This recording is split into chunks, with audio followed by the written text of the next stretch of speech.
एक आए थे 45 वर्ष के युवक आए थे आपके पास जी। उनका विवाह नहीं हो रहा था जी। उन्होंने बोला गुरुजी मेरा विवाह नहीं हो रहा है जी। तो उनका वीडियो वायरल हो गया। हाँ। वो वीडियो वायरल हो गया। फिर एक शबनम शेख नाम की लड़की थी जी। उनसे उनकी सेटिंग हो गई।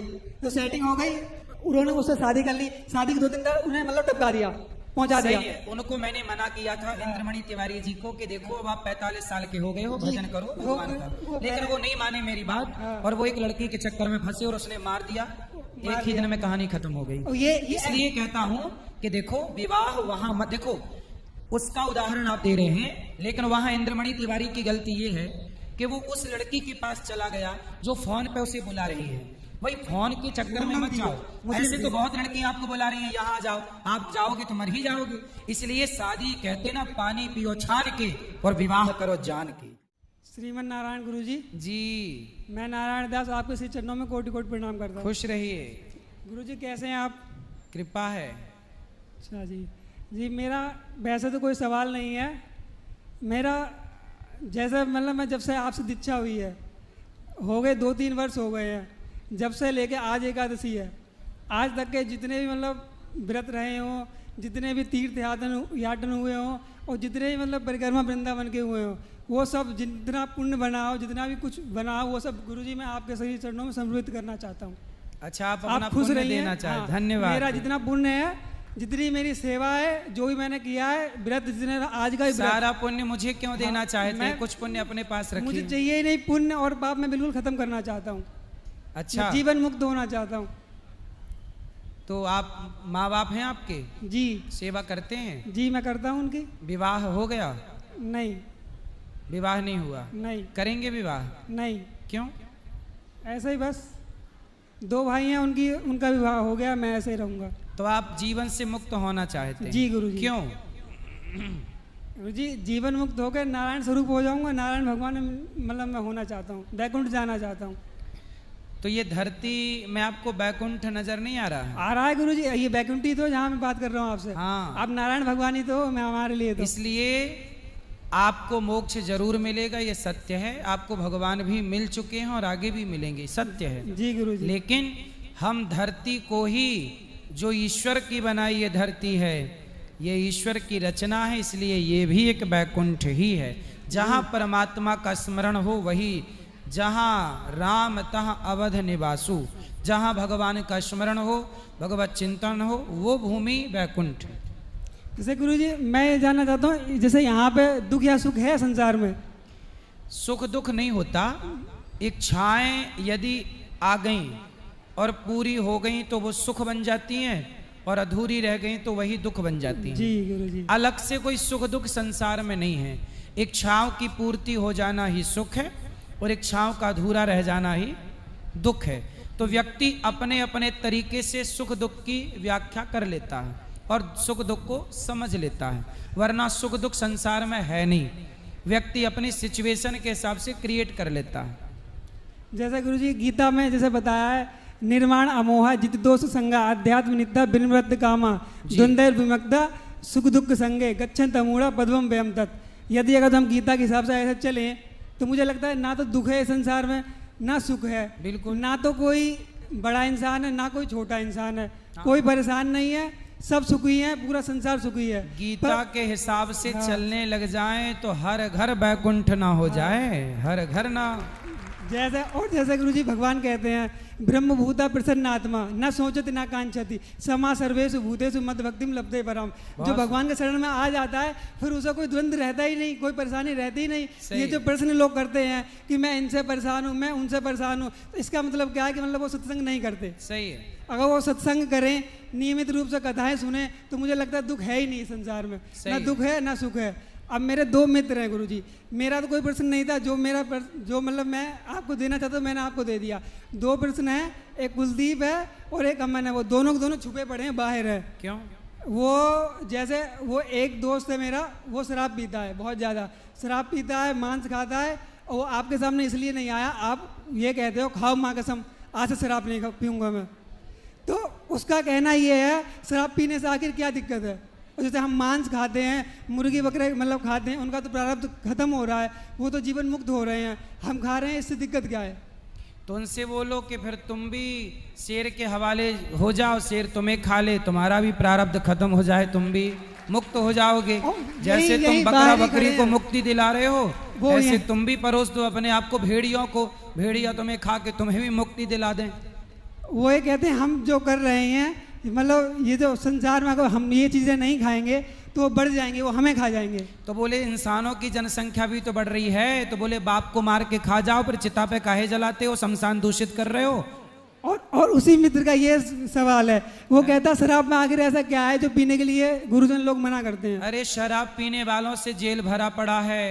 जितने बलात्कार इस देश में होते हैं ये चरणामृत पीने वाले बलात्कार नहीं करते, शराब पीने वाले ही बलात्कार करते हैं। देख लो इतिहास उठा के, जितने बलात्कार हुए हैं शराब के नशे में हुए हैं। अब ये तो होगा जी, उनसे बोलो कि तुम्हारी बुद्धि अभी समझ में नहीं आएगी, टाइम लगेगा, सत्संग के बाद ही अक्कल आती है। वो मैंने उन्हें समझाया, जैसे सुंदरकांड में चौपाई है, पाप बंद कर सहज सुहाऊ, भजन मोर में भाव न काऊ। जो पापी व्यक्ति होता है वो भगवान या भगवान के जन साधु संतों के सामने नहीं खड़ा हो सकता, जो पुण्यात्मा होता है वही खड़ा होता है। सही है, सही है ना, ये मैंने समझाया। तो वो बोलता है कि ये झूठी बातें हैं, तू अपने मन से बना के बोल रहा है। तो बोले फिर भाग काहे रहे हो, आओ सामने, यदि झूठी बात है तो आओ। कहाँ है दोस्त आपके? वो दोनों बाहर खड़े हैं गुरुजी। देखो फिर भागे भागे फिर रहे हैं, हिम्मत है तो आओ सामने, करो सामना।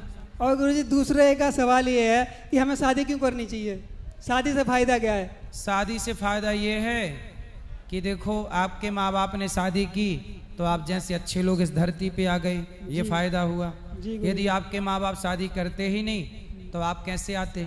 वो ये कहता है आजकल का जमाना आ गया है, शादी करो कोई ड्रम में डाल देता है, तो कोई सांप छोड़ देता है, तो कोई मतलब हनीमून पे जाते हैं वहां से मार देता है, और पुरुषों के पक्ष में कोई कानून नहीं है इसलिए वो शादी नहीं कर रहा। सही है, लड़कियों के पक्ष में कानून है, लड़कों के पक्ष में कुछ नहीं है, इसलिए लड़के लोग आजकल शादी नहीं कर रहे। और वो ये कहता है ये जो जैसे ये जो वृद्धाश्रम तुम्हारे गुरुजी चलाते हैं, मुझसे कहता है ये किसकी देन है? कहते हैं स्त्रियों की तो देन है ये। यदि स्त्रियां अपने पति से मतलब बैर ना रखें, मतलब प्रसन्न रहें, घर में कलेश ना करें, तो ये वृद्ध माताएं आना ही नहीं पड़े। नहीं वो उनका कहना ये है। देखो पति जब तक जिंदा होता है तब तक स्त्री वृद्धाश्रम नहीं आती। यहाँ कोई भी स्त्री पति के रहते वृद्धाश्रम नहीं आई। जब पति मर गया तो पति के जाने के बाद स्त्री हो गई अकेली। फिर बेटे ने उसे किया परेशान और बेटे ने घर के बाहर का रास्ता दिखा दिया, माँ बाप की संपत्ति हड़प ली, तब जाके उन माओ को अपने जब सताते हैं तब उन्हें वृद्धाश्रम में रखा जाता है। ये कहता है कि वो वृद्धाश्रम में जितनी वृद्ध माताएं हैं उनके कितने पुत्र हैं जिनकी विवाह नहीं हुआ है? हाँ, अधिकांश बच्चों के विवाह, कुछ बच्चे ऐसे हैं, कुछ माए जिनके 2 बेटे हैं पर विवाह नहीं हुआ और कुंवारे बेटों ने माँ को वृद्धाश्रम जितने मतलब भेज दिया, तो किसी ने विवाह के बाद भेजा। हाँ, मतलब विवाह के बाद ज्यादा ही लोगों ने भेजा है ना। हमारे पास तो सबका रिकॉर्ड है, बिना विवाह के बेटे भी कुंवारे अपनी माँ को वृद्धाश्रम भेज देते हैं। तो कुछ पर ये संख्या कम है। अच्छा, ये संख्या ज्यादा मतलब जिनकी विवाह हो गए उन्होंने ज्यादा भेजा अपने माता पिता को। ये सही है। और उसका ये भी वो ये कहता है जैसा कि मतलब जब द्वंद्व होता है, ठीक जी, जैसे कोई लड़ाई झगड़े होते हैं, रावण का भी जो लड़ाई हुआ था मतलब हुई थी, शूर्पणखा आके लक्ष्मण जी को उसने मतलब गलत साबित कर दिया और झूठ बोल के युद्ध करवा दिया, उनका ये कहना। और उनका कहना ये है जो किसने लड़ाई करा दिया? वो शूर्पणखा ने।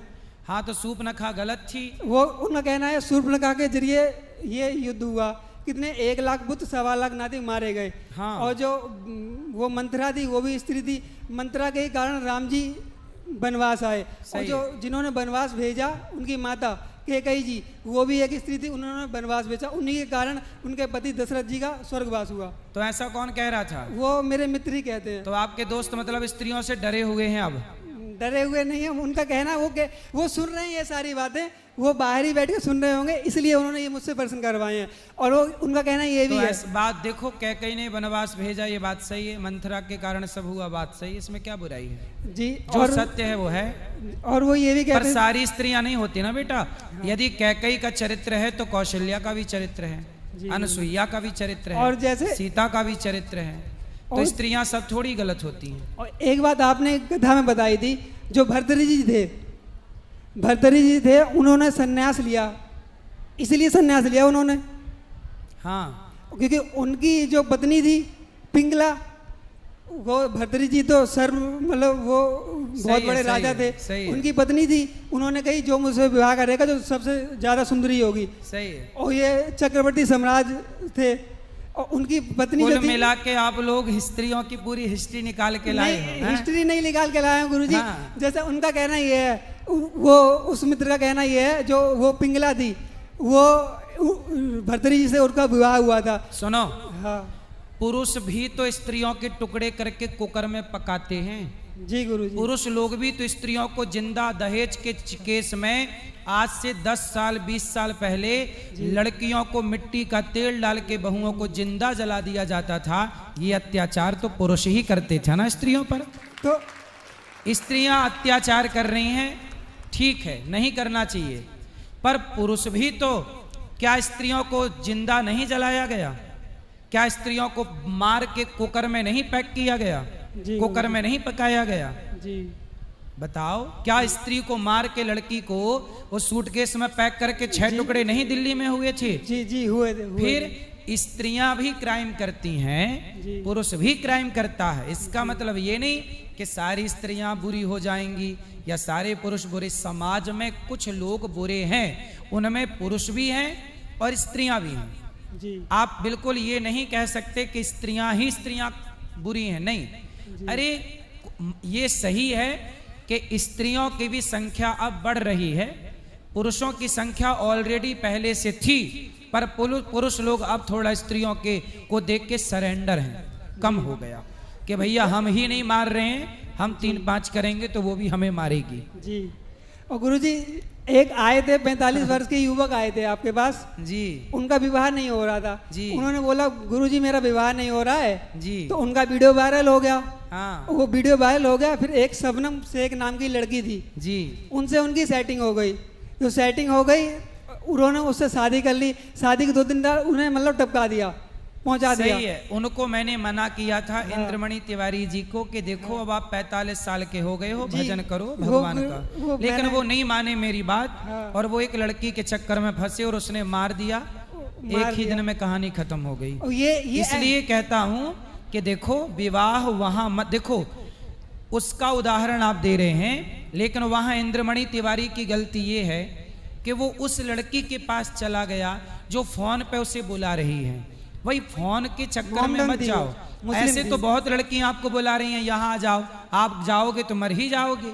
इसलिए शादी कहते ना पानी पियो छान के और विवाह करो जान के। तो ये जान के विवाह करना चाहिए ना बेटा। आप भी जान के विवाह करोगे तो धोखा नहीं मिलेगा, जान के विवाह ना करने से विवाह में धोखा मिलता है। इसलिए पहले के लोग बड़े साइंटिफिक थे। पहले लोग विवाह कहाँ करते थे, जैसे हम तुम दोस्त हैं तो अपने दोस्त में ही तुम्हारी लड़की से हमारे लड़के का, हमारे लड़की से तुम्हारे लड़के का आपस में ही विवाह करके दोस्ती को रिश्तेदारी में बदल लेते थे पहले के लोग, तो उनको धोखा नहीं मिलता था। अब आज के ज़माने में शादी.com में जाके ब्याह करते हैं, जहां लड़की को जानते ही नहीं थे कि वो पत्नी आ रही है कि पत्नी के रूप में आतंकवादी आ रही है। अब कैसे पता लगे कि वो कैसी आचरण की है। इसलिए पानी पियो छान के और विवाह करो। विवाह के पहले लड़की लड़के के माँ बाप को, लड़के के माँ बाप को, लड़के के चरित्र को, लड़की के चरित्र को टटोल कर देख लेना चाहिए कि कौन कितने गहरे पानी में है। इसलिए पहले के लोग बहुत पड़ताल करके ही विवाह करते थे। इसलिए पहले के केस, तलाक के केस 0 हैं। आज के 70 साल पुराना भारत देखिए, तलाक के केस इस देश में 0 हैं, पति के मर्डर के केस 0 हैं, पत्नी की हत्या के केस कुछ हैं, कुछ % था उस जमाने में समाज जो पत्नियों को जिंदा जला देता था। तो पत्नियों पर क्राइम पहले ज्यादा था, आज पुरुषों पे क्राइम ज्यादा है। तो स्त्रियां उस जमाने का इस जमाने में अब बदला तो लेंगी। पहले तुमने अत्याचार किया स्त्रियों पर, अब तुम्हारे ऊपर हो रहा है, तो तुम बोल रहे हो हम शादी नहीं करेंगे। गुरुजी मेरा तो ये पर्सन है ही नहीं, वो उसी का पर्सन है, वो उसी के लिए बोल रहा हूँ, दोस्त के लिए। और गुरुजी जैसे अब मेरा ये पर्सन है, मैं आपको मित्र मान सकता हूँ? अरे हम आपके दोस्त हैं जी गुरुजी, परम मित्र हैं। जी गुरुजी, आपके श्री चरणों में मेरा कोटि कोटि प्रणाम। खुश रहिए, खुश रहिए। चलो, और गुरुजी जो मेरे पुण्य है वो सब आप ही को हो जाएं। सही, आप ही धन्यवाद। को श्री चरणों में समर्पित गुरुजी। सारे पुण्य भगवान के चरणों में अर्पण करो, सारे पाप भगवान को अर्पण करो। हम भी आपके पुण्य लेके क्या करेंगे? गुरुजी आप जो खुश पुण्य रहेंगे, है आप- वो भगवान के चरणों में अर्पित। हे प्रभु आप जानो आपका काम। यत करो सी गुरुजी, वो सब आप ही के श्री चरणों में समर्पित गुरुजी। श्रीमन